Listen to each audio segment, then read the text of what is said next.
Welcome back to another edition of the Mintcast, the video podcast from Mint Press News. We're going behind the headlines and diving into the biggest issues of the day that big media tend not to focus on. I'm your host this week, Alan McLeod. Today we're going to be focusing on Northeast Asia, a region that, as the United States turns up the pressure against China, will become increasingly crucial in world affairs.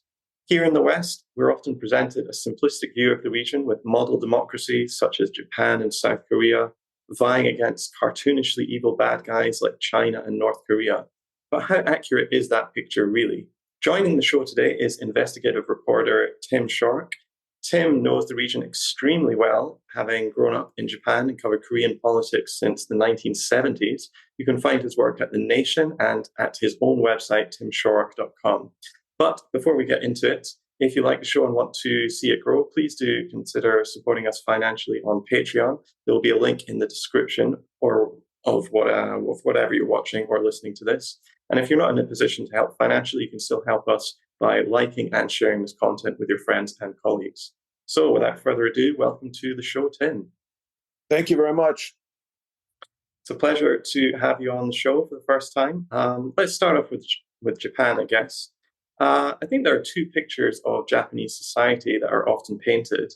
One is of a very harmonious place with very low rates of crime and inequality, a model democracy, if you will. Yet under the surface, another story can be told, one where the same Liberal Democratic Party, which has held extremely close connections to the CIA, has held virtual monopolistic power over the island since the 1950s. How would you describe Japanese politics then, in a nutshell? Well, I would say, Japan is a strong democracy. There's no doubt about that. I think that it's and it is, a fairly harmonious society, and there's not a lot of crime.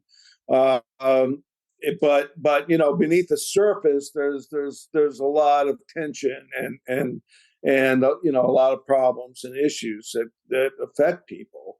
But it's true that the ruling party, the Liberal Democratic Party, has been in power since 1955, almost uninterrupted.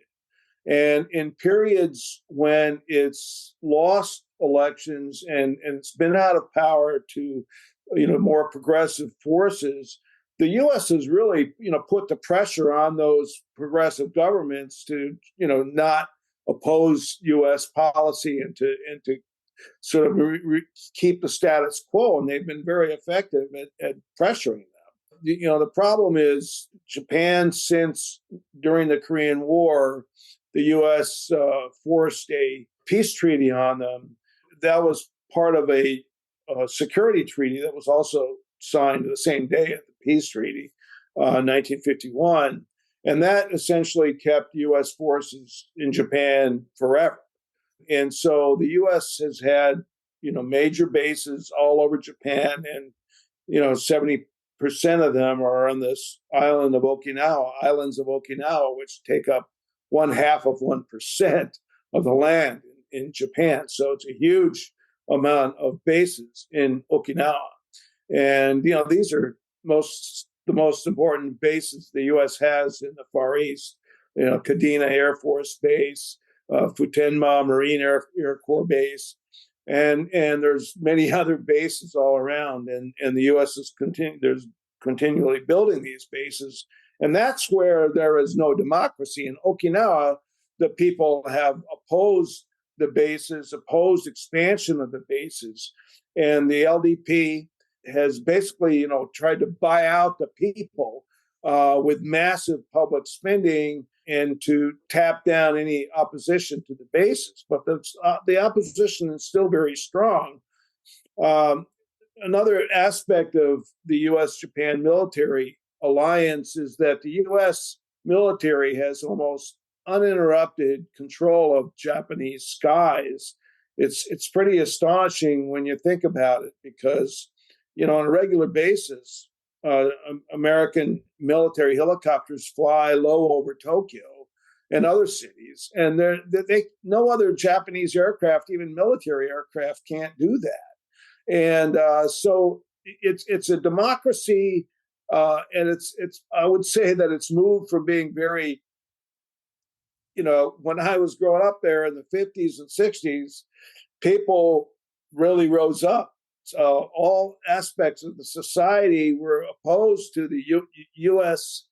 bases and also their use in the Korean War and later in Vietnam.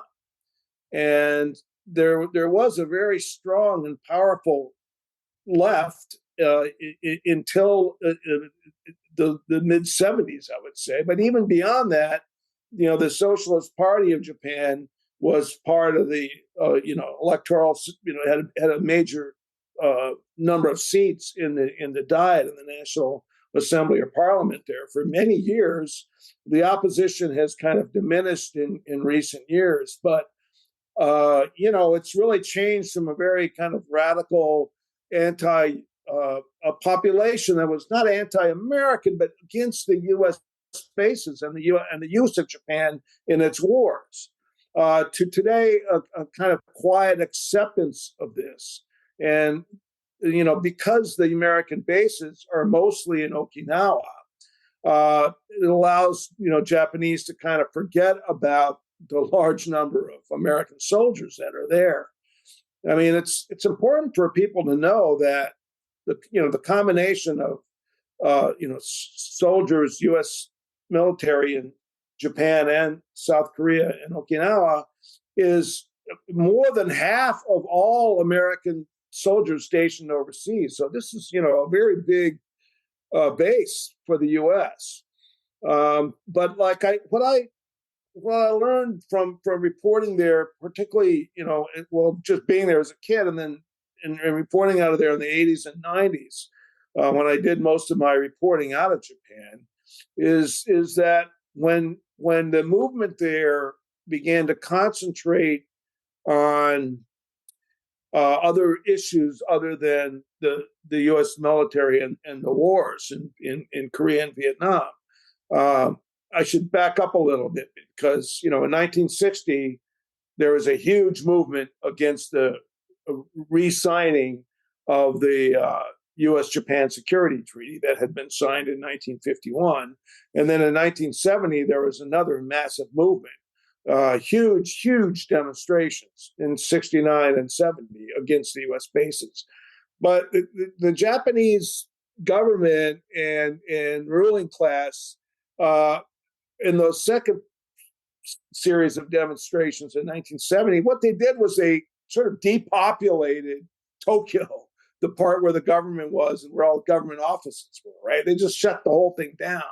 And so people were demonstrating, but there was nobody to see them, in that area near the Diet and where all the government offices are. And so it kind of, took the power out of the public demonstrations because they were just protesting with nobody to see in the government.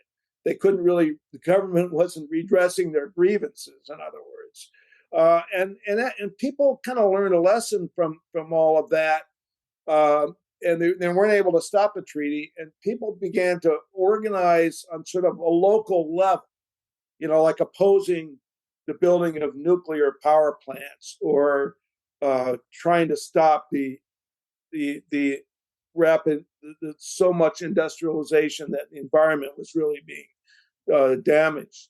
And so there was kind of a turn inward to let's make Japan a more humane place. And people found that, on a local level, democracy was not there. I mean, it was very difficult for local people to protest, nuclear power plants, for example. They just the way that it was structured, it was very difficult to really get citizen input into that kind of thing. And so this kind of corporate state really rolled over Japanese people and resistance to certain aspects of the over-industrialization. Because there wasn't the local democracy in a lot of places, did not exist.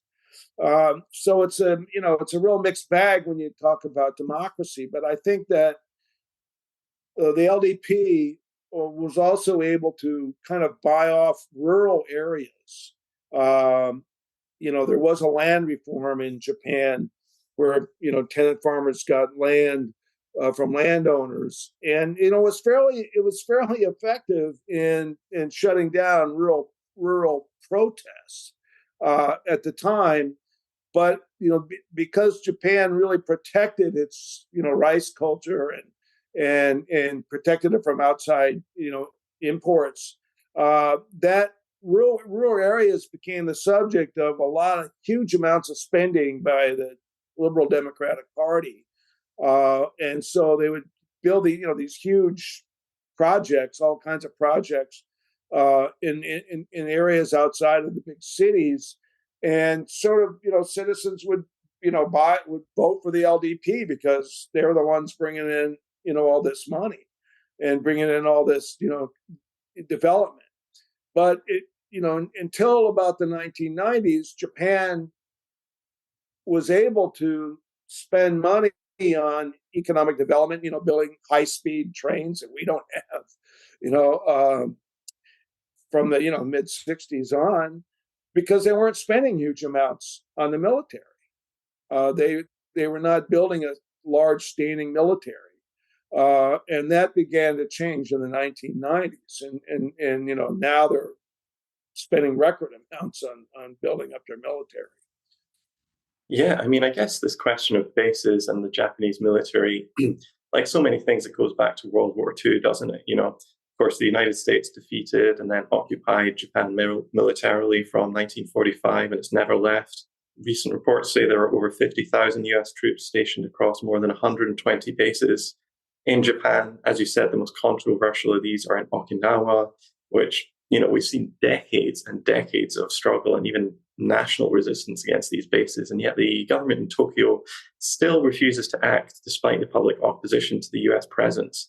In fact, Tokyo right now is trying to force through the construction of yet another US base on the island.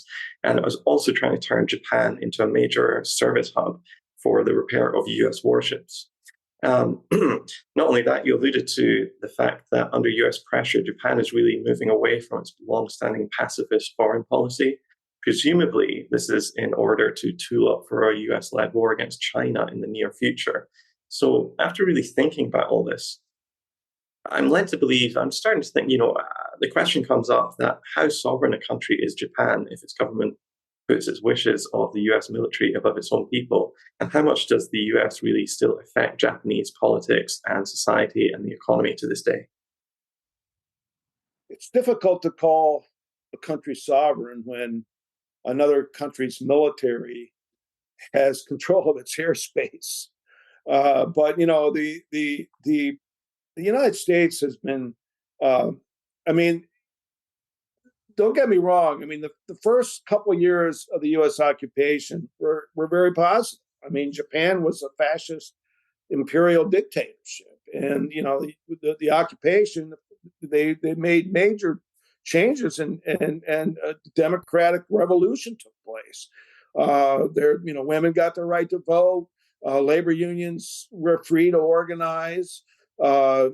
People that had been political prisoners, mostly communists, were freed from their jail cells, and war criminals were locked up, and the war departments, the Navy, the Army were abolished, and people really took advantage of these new democratic rights, and the labor movement, unions spread like crazy in the first couple of years. In fact, there was workers were like taking over factories because capitalists weren't investing and were kind of like waiting to see what would happen. And workers took them over and started making basic keeping them running so they could provide basic goods. And this kind of explosion of communist influence, but just a kind of people trying to take control of their own lives once again after years and years and years of this kind of military oppression, began to alarm the United States and began to alarm the economic interests that run U.S. economic foreign policy, including major American corporations that had investments in pre-war Japan, and were very interested in maintaining these kind of relationships. And so around 1948, actually starting in 1947, but really in 1948, 49, the U.S. policy shifted to what Japanese call the reverse occupation. And a lot of these, sort of the war criminals that had been put in jail were released, and the communists that had been released earlier were put back in jail. And there was a major purge of the left and unions, and a huge crackdown on the left and popular movements. But that popular movement, socialists and communists, still pressed on. And it wasn't until 1955 when two conservative parties merged. And a lot of these parties included people who had been in the government during the war. So these real reactionary groups are representing, big business and the interests of big business, of big landlords, and so on. These parties merged, and that's when the CIA began this program of millions and millions of dollars to support this LDP. And the leaders of it, some of whom, one in particular, Nobusuke Kishi, who had been a Class A war criminal, he had run the Japanese colony in Manchuria. He was, exonerated, and he was trotted around, and Vice President Nixon brought him to the U.S., and, he was brought to introduce Americans to this great new Japanese democratic leader. Nobody heard, no one was told that he was a former war criminal. And they exonerated him, and he became prime minister by 1957, and he was the prime minister when these huge demonstrations against the U.S.-Japan Security Treaty took place in 1960. These demonstrations were so powerful that President Eisenhower was going to come to Japan in 1960 to kind of put the stamp of approval on the security treaty, and the Japanese government could not guarantee his security, and he did not come, and the U.S. was like pretty amazed at this, and he instead he went to South Korea, but that's how powerful the movement was at the time. But it's now I would say that it's very conservative voting population, and I think what the LDP did in all the time they ruled, especially in the late 50s, 60s, 70s, their whole slogan was peace and democracy. So they weren't putting money into war. They were putting money into economic projects, some of which were, very positive. And of course, Japanese companies developed their technology for civilian goods, transistor radios, televisions, all kinds of electronics. And, these were products that began to sell, all over the world, especially in the United States. In the U.S., it's sort of like, okay, we're going to have our bases there. We'll give you unfettered access to our market. That's what they did. And so Japan was exporting all kinds of goods to the U.S. And that, that began to be a concern for American businesses and capitalists in the 70s. And that's where you started to have all this, trade friction, right? And the U.S. took very strong measures, changing the value of the yen to the dollar, intervening in all kinds of ways to stop the Japanese economic export machine into the U.S. And if you look at, business magazines from that time, there's all these, the Japanese are coming, etc. The same kind of coverage happened to South Korea when it became a big exporter, later, in about 10 years later, 15 years later. But in terms of its, sovereignty, they could not have their own independent foreign policy. For years, the LDP was in power, but they wanted to open relations with China, with the People's Republic of China. But the U.S. would not even recognize China, so Japan couldn't recognize China.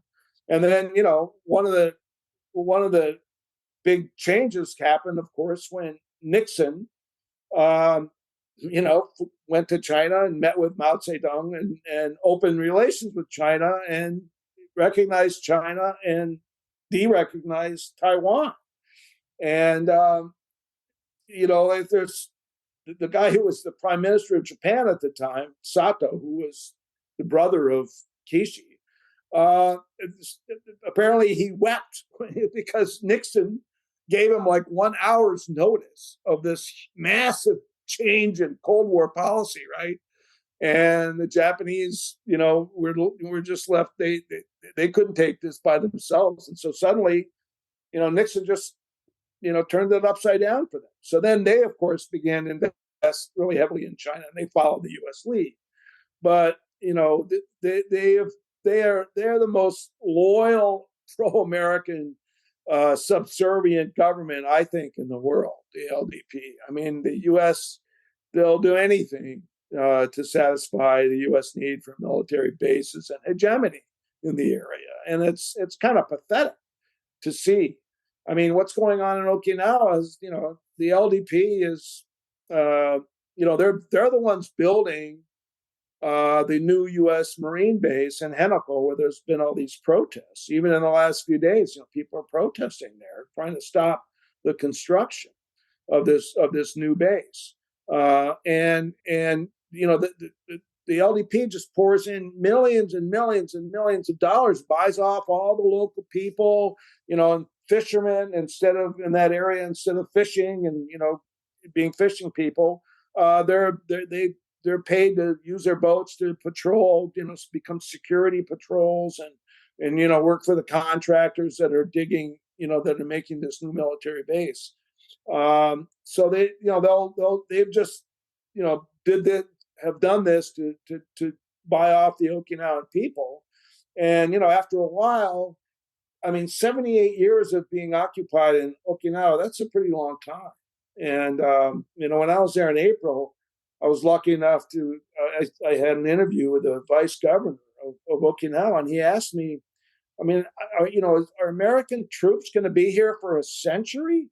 And it appears that they will be. They're making plans for, they're even expanding bases. I posted something I saw on the news yesterday about Kadena, this huge Air Force base, is going to become they're transferring all these major, U.S. Air Force drones, MQR, whatever they're called, drones to Kadena. So Kadena and all the U.S. bases there are just, they're building up, as you were saying earlier, in preparation for war with China over Taiwan, the South China Sea, etc. So, and a lot of people in Okinawa don't want to be dragged into another war, be a target again.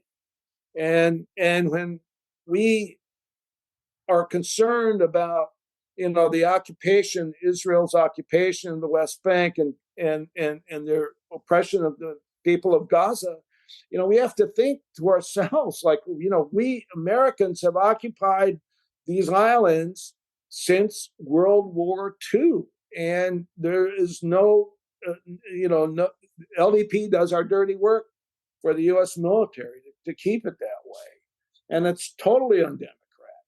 It violates their rights to their land, to their rights to exist as a people free of militarism as they wish. It was, and it's I think, Americans just are very blasé about occupations like Israel's of the West Bank, and we don't even think about Okinawa as being occupied land when it is. Yeah, for sure. And I guess the United States is currently tooling up in the Pacific to try to either have an economic war, or perhaps even a military war against China. But these sanctions and these attempts to block the rise of certain companies like Huawei or TikTok or whatever, they actually have their sort of antecedents in the 1980s, when the United States felt that Japan was the big economic enemy, that it was getting too big for its boots, that its semiconductor industry was just getting too out of control, and the US basically strong armed Japan into signing all these very, very onerous trade relationship deals, which pretty much sank their economy, and to which, in a lot of ways, the Japanese economy has never really recovered.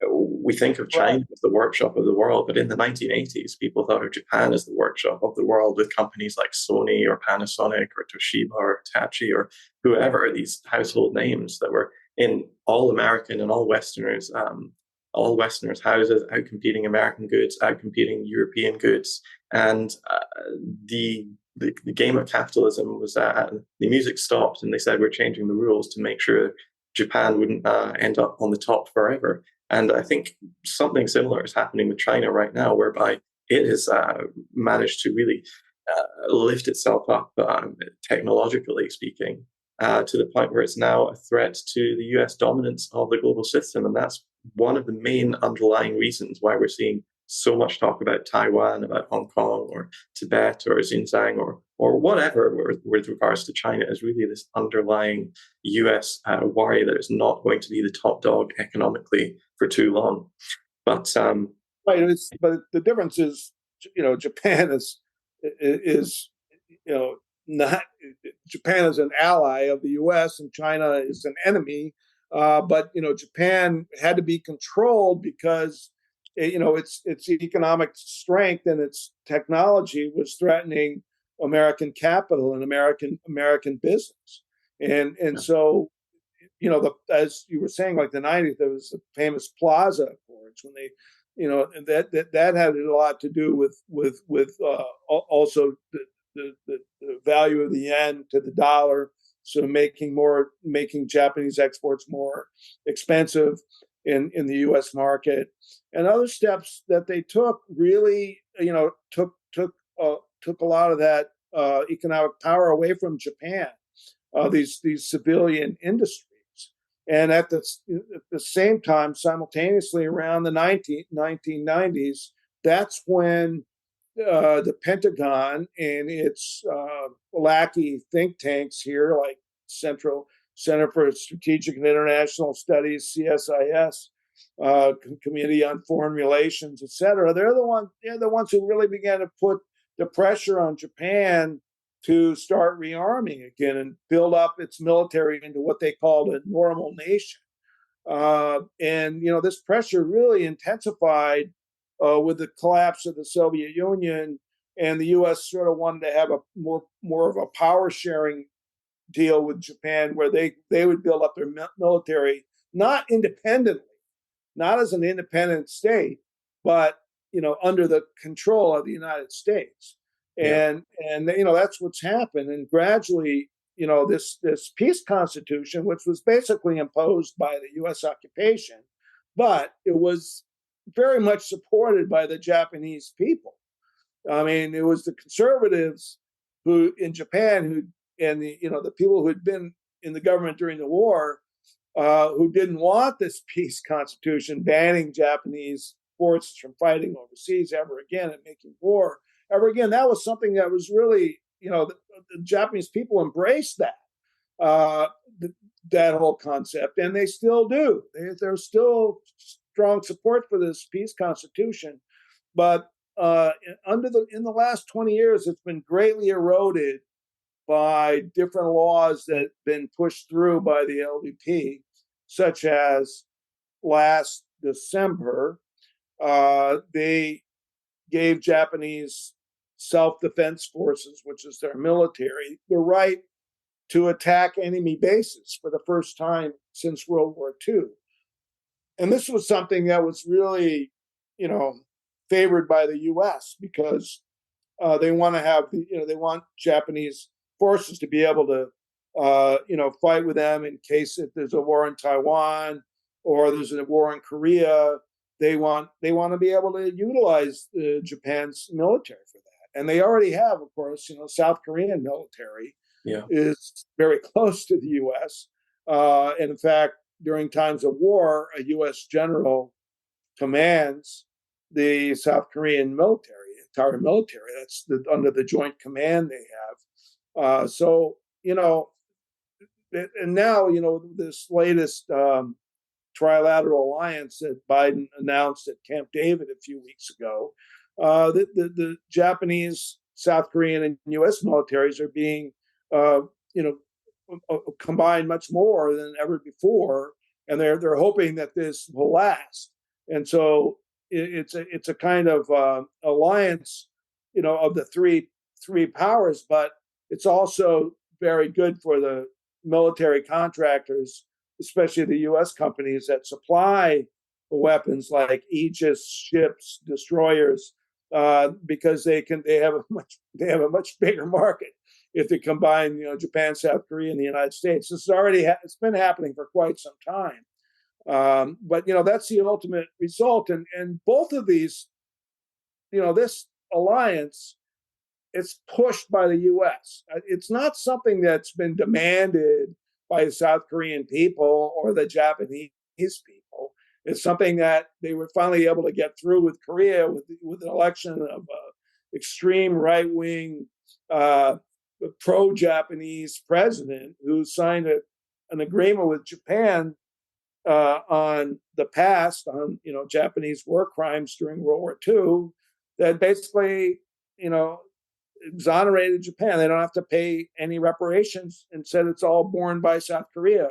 And this is an agreement that's really opposed in South Korea, and a lot of Japanese, question it as well.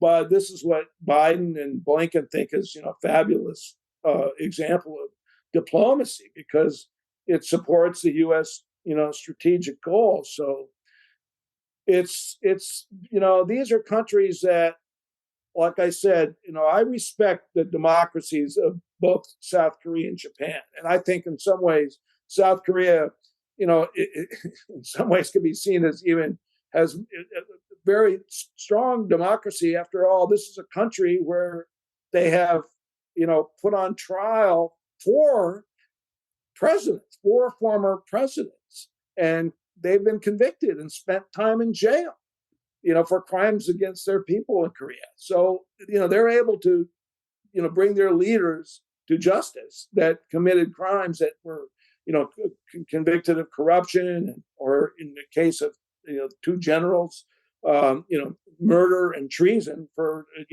killing many people in the city in 1980.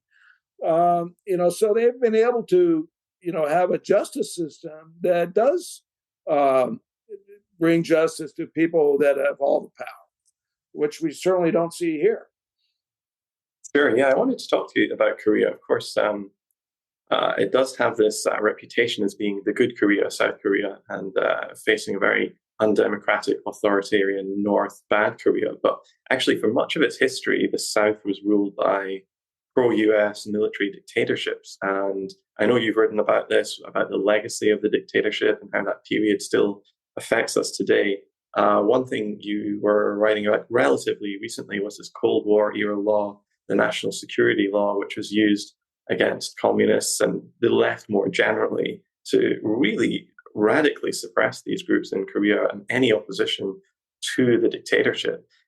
These laws are still being used to this day, though, in order to go after all sorts of progressive forces like unions and peace groups, to tar them as being controlled by the North. Could you explain how that sort of law still affects Korean politics today? Well, a lot of Koreans say that while this national security law is on the books, there's no way you can call Korea a democracy, because it's such a sweeping law. And the thing about this law is that it was first implemented during the regime of Syngman Rhee in the late 40s. I think it was actually the law was passed when he first passed martial law, but it was kind of based on a Japanese colonial security laws, which was designed to go after communists in Korea during the colonial period. And so then once Korea was divided between a communist North and then a sort of capitalist fascist South, really at the time, 40s into the 50s until the 60s, people didn't have democracy in South Korea until the late 1980s, which they won by themselves. It was not handed to them by the U.S. as American officials like to think. They fought for this democracy over decades. But this law basically, if you say anything that's similar to, or you certainly repetitive of anything said in North Korea in their propaganda or their own newspapers or whatever, if you follow the North Korean line, even vaguely, uh, you can be imprisoned and for long periods of time. And they use this all through the period of authoritarian government, as you said, to go after anybody who questioned the official policies or didn't like the dictatorship. They would throw the national security law at them, and many, hundreds of people were jailed and many executed under this law during the long dictatorship of Park Chung-hee, the general who was trained in the Japanese military during World War II. Park Chung-hee, he was in power from 61 to 79 when he was assassinated in the midst of the largest protests in Korea in years. Park Chung-hee used the national security law to go after, not just, it was rarely used actually against actual communists. It was used against Christians. It was used against anybody who could build popular support, and make their views known about opposing the dictatorship and opposing the policies of the dictatorship, or even being anti-U.S. could they'd throw the national security law at you for that, because of course North Korea is critical of the U.S. So you're pro North Korean, and so it was an extreme form of red baiting and attacking people. But it goes very deep because it was part of a national system during the 60s, 70s, and into the 80s, 50s, all the way into the 80s. A lot of Americans have no idea that before the Korean War began in 1950, when North Korean forces, crossed the 38th parallel and overthrew the Syngman-rhee government and tried to throw the U.S. off the peninsula, there was guerrilla forces in the South that were, fighting against. They didn't want to have a divided Korea, and so some of them even fought with North Korean forces when they crossed. And anyone connected with the guerrilla movement at that time, during the Korean War, before or after, once the war was over, they were blacklisted. Like people and their families would be targeted. You couldn't get a good job at a university or a corporation or work for a government. Your name was always on some list that they maintained. And this went on, they're punishing future generations for being involved in this. And it really made living in South Korea very difficult for people. You're always under this cloud of being a suspected communist. And that didn't change until, South Korea, won their democracy, but it still took years to unravel that. And but the law still remains on the books, the national security law. And I never quite understood how, even under the last progressive president, Moon Jae-in, it was not overturned. It's something that's very difficult, for any political party to change. And I think it shows the power of really conservative forces and the military in South Korea, just that's lasted for such a long time. And South Korea is very split. This last election, when Yoon was elected, this very right-wing pro-Japanese guy, that election was the closest since 1988, their first election post-democracy. And extremely close, and it's still hard to understand how he won with such reactionary politics. But what a lot of Koreans said was what put him over the top was he wanted to. He was very much against the progressive laws on women and gender, and the protection, gender protection that had started under progressive governments there, and a lot of men, and especially young men, didn't like this. It's sort of like white people in America, responding to black people getting the vote and stuff, getting more rights and getting jobs that white people often had. So like men began to really resist this, and it's a very kind of patriarchal society, which is putting it mildly. But some people say the incel vote put Yoon over the top, and because he campaigned to end this Department of Gender Equality they had, and but there was also a right wing. There's been ever since the democratization movement.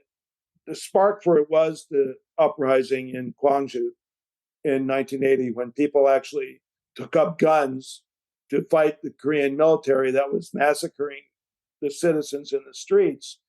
8 years later, after Gwangju, is when democracy triumphed, the movement triumphed, and they threw out the military regime. But the conservatives who had power, within that regime, they really, there's always been this reaction to the democratization movement. And so for years, the Gwangju uprising, has been attacked by the right as a pro-North Korean, rebellion. And all these incredible lies are spread about how, there was 600 North Koreans there and so on. And there's been this attack on the symbols of the democratization movement. And now Yoon is really, cracking down on the left, as you were saying. He's been using the national security law to crack down on the labor movement, a really strong labor movement in South Korea. And so, what's happened there is that some South Korean trade unionists have traveled to Cambodia and Laos, other countries in Southeast Asia, and those are countries where there are North Koreans, have embassies, and North Korea has people there, and they have restaurants there, and so often South Koreans go to those countries, and they like to go to it's a chance to meet with North Koreans, and then that's been accepted for years. But Yoon has gone after some people in the trade union movement who went there and met with North Koreans or ate at a North Korean restaurant and said they were, became spies for North Korea, and they used the national security law. They're still, I forget how many number of people. It's about a dozen people were arrested earlier this year, for meeting with North Koreans, and so that's and a lot of these meetings that they have offered no proof that they're spies. They just say, "Oh, you met with a North Korean, therefore you're a spy." But that's how they use this draconian law. Yeah, I mean, I guess a lot of people listening to this, especially people in the West, listening to you use words like dictatorship and massacring, I think they'd be very surprised to hear that was going on in South Korea, because we're just presented, if we ever think about South Korea at all, we just think of it as like pretty much a model, a democracy, whereas the DPRK, North Korea, is really considered like this unimaginably bizarre dystopia full of evil, scheming politicians and mindless brainwashed drones who go around repeating what those politicians say. But I know you're very critical of the coverage of the North as well. Why is that? And what's the sort of context we're missing from the coverage of the North? Well, basically, we're missing all context, historical context. It's as if um, they were just suddenly became this really evil people and hate the United States for some obscure reason, and there's no context to it, and so like very there's very little coverage here of what actually happened during the Korean War. And the United States Air Force, during World War II, they obliterated, dozens of Japanese cities, right? 100,000 people were killed in firebombing of Tokyo in 1945. Hiroshima and Nagasaki were destroyed by atomic bombs. Dozens of other cities were flat, burned to the ground. Well, 5 years later, they did the same thing in North Korea. And it was just total devastation, unbelievable devastation. Northern Korea during the period of Japanese colonialism was where a lot of the industry was, partly because they had the energy, they had the natural resources there to fuel industrial projects. But like the Japanese colonials built like the largest chemical factory in the world in North Korea during World War II, and there was a lot of, and so South Korea was predominantly agriculture, although they had industries. North Korea had really recovered from the colonial period, and after the war, they built up their industries. And there's a famous CIA report from 1972, I think it is, 72, where the CIA compared, North Korean industry with South Korea. And North Korea was ahead in almost everything, steel, railroads, all basic industries. They were ahead. And then, South Korea, of course, took off after they normalized relations with Japan.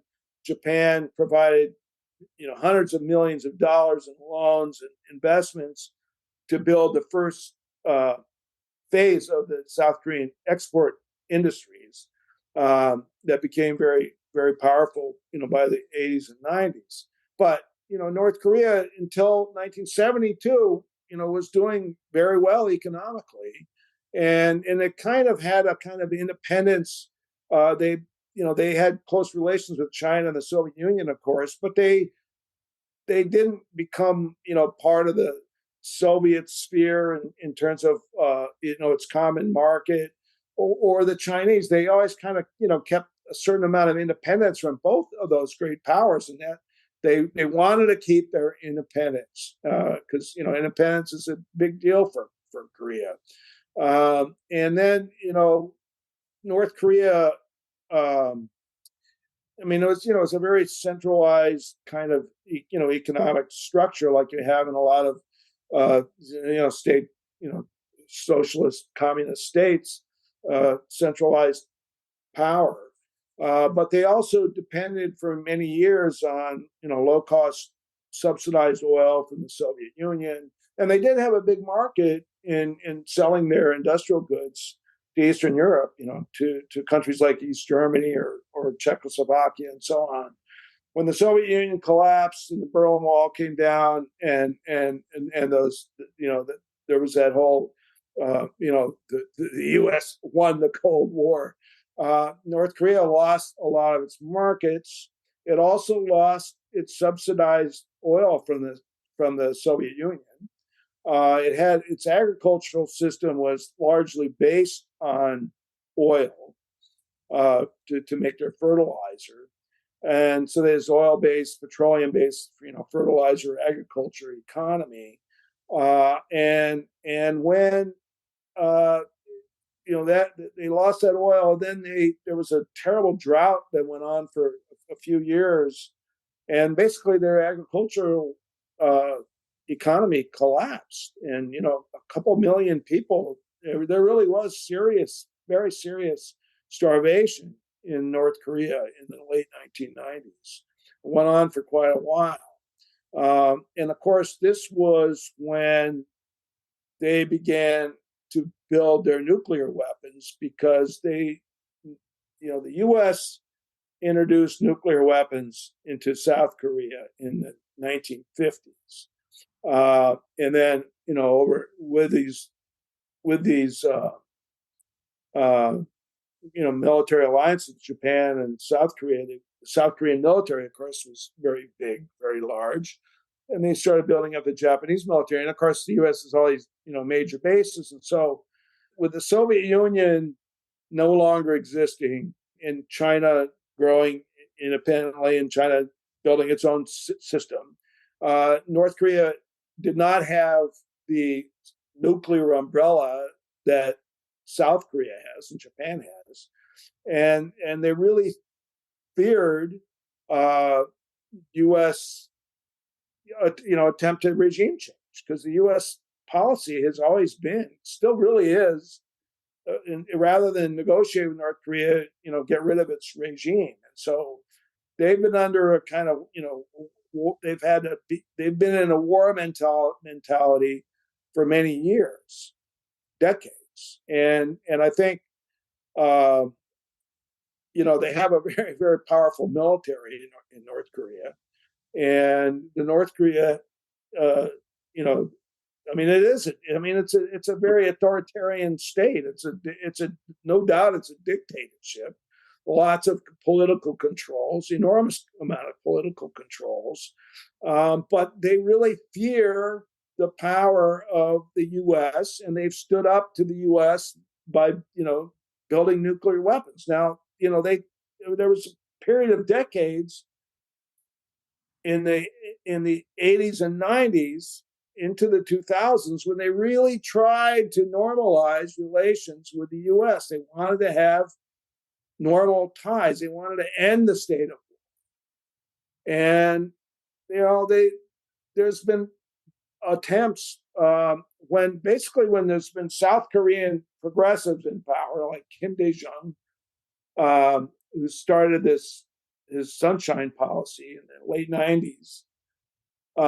And Kim Dae-jung was the first South Korean president to visit North Korea in 2000. They've made progress on, trying to end the tensions and defuse the tensions and build relations. And then during the sunshine period, Kim Dae-jung for about 10 years, 97 to 2007, relations were pretty good between South and North Korea. And people might remember that during the Bill Clinton administration in 94, when North Korea withdrew from the nuclear, the treaty, the NPT, and started processing plutonium to build nuclear weapons, the U.S. almost went to war with North Korea. They almost were using all the bases in Okinawa and Japan and South Korea were all being prepped to have a military strike on North Korea. It almost happened. There almost was a war then. And that was when Jimmy Carter made his famous trip, to North Korea and met with Kim Il-sung, the founder and leader at the time. And they kind of hammered out this agreement, that they hoped would lead to some kind of normalization. And what the agreement was, North Korea basically, shut down its plutonium, its nuclear processing system for almost a decade. And, there was a time when the U.S., South Korea, and Japan were building them an alternative. They were building a light water reactor in North Korea to supply them electricity while they,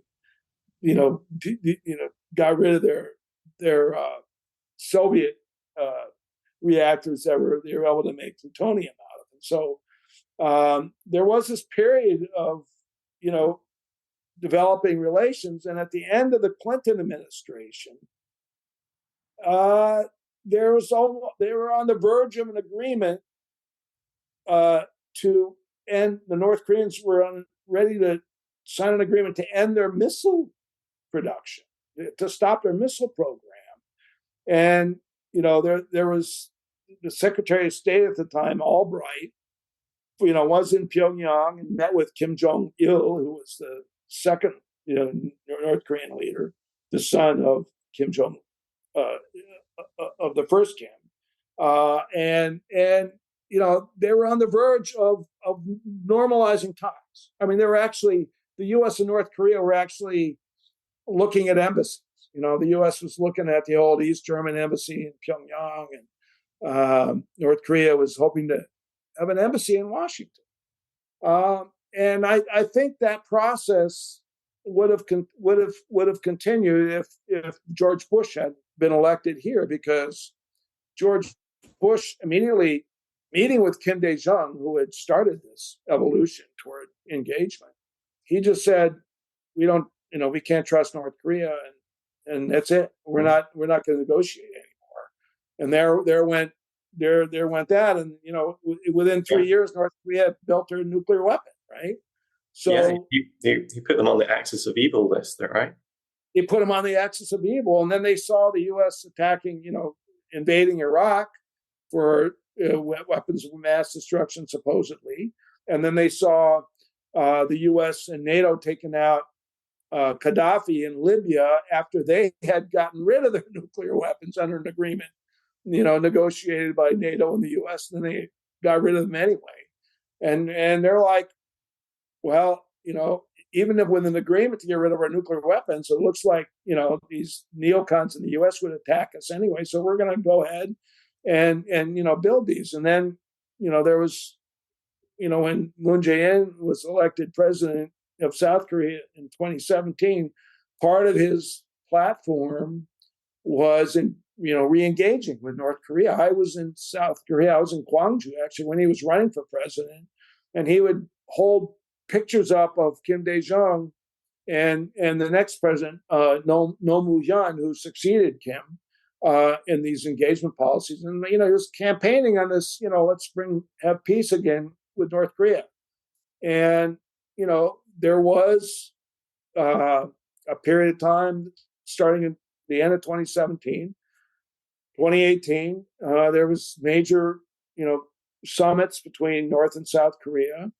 And then through the mediation of South Korea, they convinced Trump to meet with Kim Jong-un to try to hammer out a longer-term agreement that would end the war basically between the U.S. and North Korea.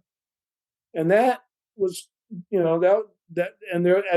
that time, there was a lot of major decrease of tensions. North Korea was not testing its missiles or anything. And then the talks collapsed in 2019, and Kim Jong Un offered to shut down about 80% of his nuclear facilities, and then in return he wanted the U.S. to lift sanctions that had been imposed by the U.S. and the UN after they started firing ICBMs in 2017. And so that agreement was on the table. I mean, literally, it had a lunch table, right? They were going to celebrate it in Hanoi when they met in Hanoi. And then John Bolton and Pompeo, who was the Secretary of State at the time, they said you can't do this, and Trump backed out of the agreement, walked away from this lunch table that had been set out for them all to celebrate an agreement. And ever since then, tensions have gone through the roof again, because Biden when he ran against Trump. I mean, I don't have any love for Trump at all. I mean, I've opposed Trump in many ways. I think he's a fascist. But the opening to North Korea, meeting with Kim Jong-un, was like one of the only few good things he did, in my view. When Biden was running for office, he basically said that was like Neville Chamberlain appeasement, meeting with gave legitimacy to North Korea, et cetera, et cetera. Mm-hmm. And now we're North Korea, after Biden made clear he wasn't interested in that kind of agreement, they said, okay, we're gonna really develop our missiles, to really be able to hit the U.S. bases in Japan and Okinawa and Guam, South Korea, and they have done this, and they still haven't tested any more nuclear weapons, but North Korea, it's a militaristic state, but their military power, they don't have anywhere near the military spending of South Korea, or of course the U.S. or Japan. I mean, so they're surrounded by this enormous military power, and they see this as their deterrence. And I think until something changes in that dynamic, that's going to be the situation. Sure. Rising tension. We're running out of time, but I do want to ask you one very quick question. I don't know if you've got a quick answer for this, but is peace or unification possible in North Korea, and would the United States be for or against that? Well, I think the U.S. has always been against unification, and they've always. I mean, they want the southern part of Korea to be part of their empire, and linked up with Japan. That's what this trilateral alliance is all about: maintaining U.S. forces there basically forever. Biden actually used the word forever. We'll keep this agreement forever. But, a lot of people in Korea, I mean, for years, unification was, something that united, Koreans from all classes and, even, political parties, right? Right and left would support the idea of unification. But as time has gone on and, the Korean War was 70 years ago, people, new generations start, lose that interest. When I was in Korea in April and I was meeting with people I had known in South Korea in the 80s who'd been, leaders of the democratic struggle, I heard something interesting, which was like this one person I've known, since the 80s, who's still an activist. He's about my age. And he said, we don't really.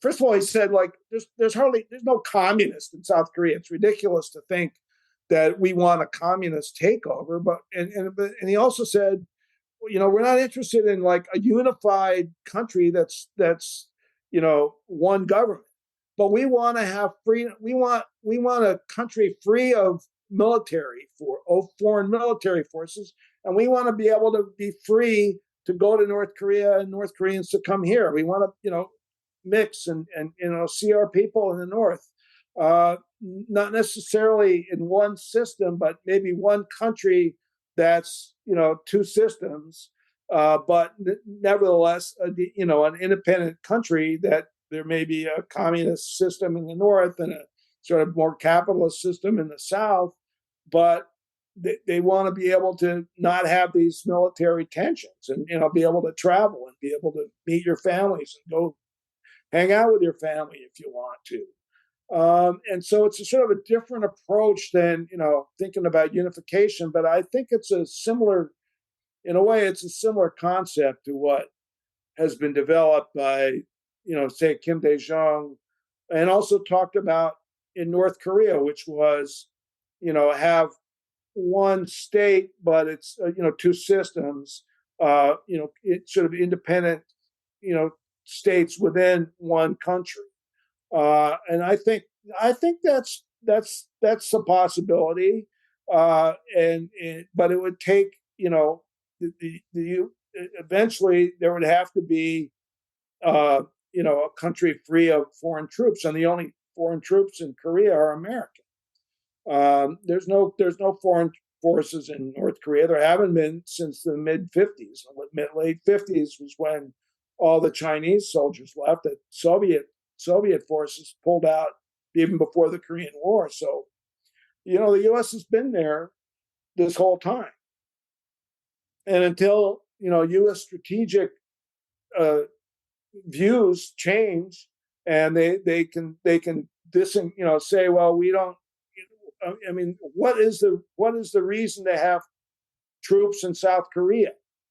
The reason they always it's to help them defend themselves against North Korea. Well, South Korea's military is far bigger than North Korea's. There's no doubt that, I mean, South Korea does not have nuclear weapons, but South Korea certainly has, an army that could defend itself against North Korea, and a military force that could as well. And U.S. forces are there for other reasons. They're there, like the troops they have a lot of Koreans were shocked during the Iraq War. There's this base I've written about, Camp Casey, which is second U.S. Second Infantry base on the DMZ. During the Iraq War, after Bush went into Iraq, like that base, one day to the next, it was like emptied out. All the American soldiers were sent off to Iraq, right? And these are American soldiers that Koreans were told were defending us against North Korea. Suddenly, the U.S. has a need in Iraq for them, so they go off, and so they're like, well, if they're so badly needed against North Korea, why did the U.S. just, fly them all to Iraq? So I think now it's even harder because since Biden did this trilateral alliance with South Korea and Japan, meaning that Japan might be involved in any kind of military conflict with North Korea, Kim Jong-un, went to the Russia Far East and met with Putin and toured some of their military plants, and they're talking have developing closer military ties now. They haven't really done much about it, but that was their response. And so it really is back to old Cold War days where it's kind of like it now. They're after this long period of trying to have normal ties with the U.S., North Korea's like given up on that completely. And while the U.S. war with North Korea is going on, and it's important to say that the Korean War, only ended in armistice in 1953. It never ended a formal peace treaty. As long as the U.S. has this, we want to eliminate North Korea, or we want regime change in North Korea. There's no chance that North and South can build any kind of peace between themselves. And so I think, as an American, I've been writing this for years. We need to change. South Korea is, Korea is not the United States property.